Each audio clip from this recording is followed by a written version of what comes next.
Alors si vous voulez réussir vos ECE, c'est très simple, il suffit de les travailler, c'est ce qu'on va faire ensemble. Donc on s'attaque au TP 70 qui se nomme Kachloff et qui est dans la liste des TP de la session 2024. Alors un Kachloff, c'est un four ou un poêle qui a été utilisé notamment en Alsace et dans les pays germaniques.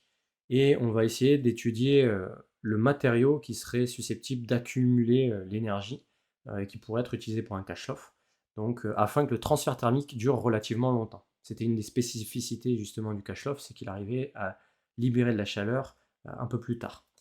On nous rappelle le fonctionnement donc d'un Kachloff. Donc à un moment donné, on chauffe avec un feu, le Kachloff, il y a un transfert thermique qui est immédiat, puis un transfert thermique qui est tardif, comme je vous le disais précédemment.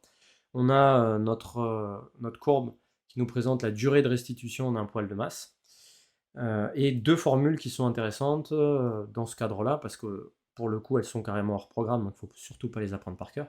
La diffusivité thermique et l'effusivité thermique, et on va l'utiliser juste après. Un certain nombre de données qu'on utilisera dans les calculs juste après. On nous demande de déterminer quelle serait la valeur du produit rossé qui est la plus intéressante pour avoir un matériau qui est un bon accumulateur. Et un bon accumulateur, en fait, il faut que la diffusivité soit la plus basse possible et que l'effusivité soit la plus élevée possible.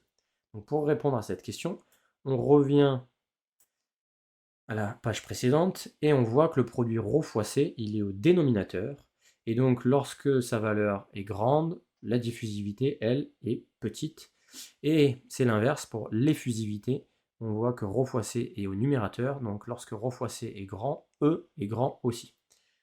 Donc pour satisfaire les conditions qui sont présentées, en fait, il suffit simplement que le produit ρ fois C soit le plus grand possible. Et dans ce cas-là, on a un matériau qui sera un bon accumulateur.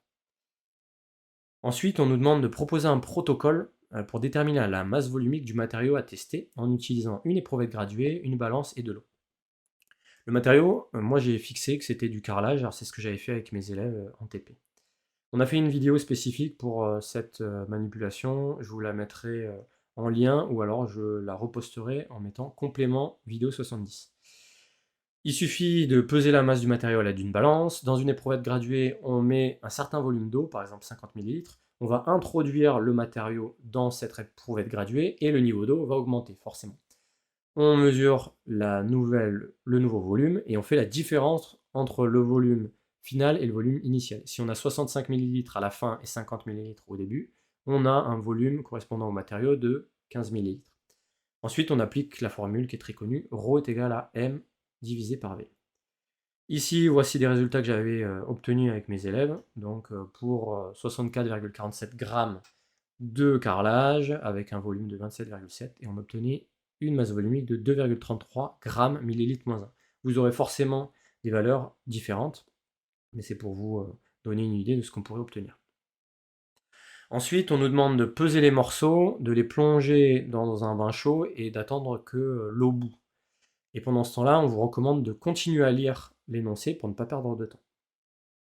Donc, une fois que l'eau sera à l'ébullition, on va pouvoir mettre en œuvre ce protocole qui est présenté. Et avant, on pourra déjà commencer à faire les premières étapes. Donc, on a un calorimètre. On va y placer 500 grammes d'eau qui est à température ambiante dans ce calorimètre. La température de l'eau, elle va varier lorsqu'elle est en contact avec le calorimètre. Et à l'équilibre thermique, lorsque la température ne varie plus, on va mesurer cette température qu'on va noter θi.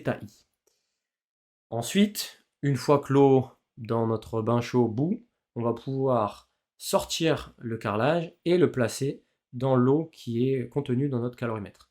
Alors il faut savoir qu'il faudra mesurer la température de l'eau bouillante qu'on notera T2. Ce sera utile pour faire les calculs juste après. On ferme notre calorimètre pour pas qu'il y ait trop d'échanges avec l'extérieur au niveau thermique. Et on va de nouveau attendre l'équilibre thermique et mesurer la température finale de l'eau. La température finale, vous allez voir, elle va assez vite être atteinte. La température va augmenter, arriver à un maximum, et puis après, elle va rebaisser gentiment. Alors la température maximale, c'est la température d'équilibre, parce qu'en fait, nos calorimètres ne sont pas des calorimètres parfaits. Il y a quand même des pertes, donc c'est pour ça que la température évolue. Ici, voici les valeurs que j'avais obtenues avec mes élèves. Donc une température initiale de l'eau qui était à l'état d'équilibre avec le calorimètre de 17,7.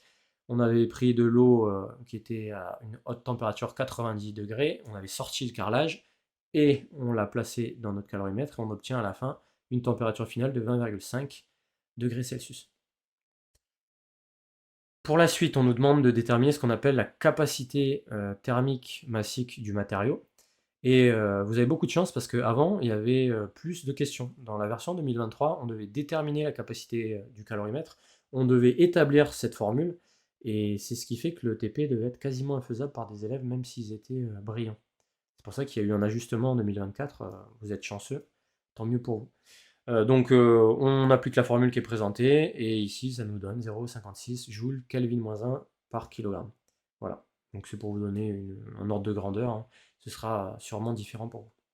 On attaque la dernière question de cette ECE, et à l'aide des résultats obtenus, indiquer si le matériau testé est un meilleur accumulateur que le fer. Donc pour répondre à cette question, il faut retourner au début de l'énoncé, et retrouver les valeurs de la capacité du fer et la masse volumique du fer qui étaient proposées à la question 2. On fait le produit, donc ρ fer fois C fer, et on se rend compte que c'est bien supérieur à ρ du matériau fois C du matériau. Ici, j'avais 3,46 supérieur à 1,30, et donc le fer est un matériau plus intéressant que le matériau distribué, qui était du carrelage. Peut-être que vous aurez un matériau qui sera meilleur accumulateur que le fer, mais je serais quand même surpris si c'était le cas. Le TP est fini, on défait le montage, on range la paillasse, et on quitte la salle en souriant, parce que normalement, si vous avez vu cette vidéo avant de passer vos ECE, vous aurez une excellente note. Entre 3,5 et 4 sur 4, je l'espère. En tout cas, c'est ce que je vous souhaite. Allez, n'hésitez pas à vous abonner, et à la prochaine.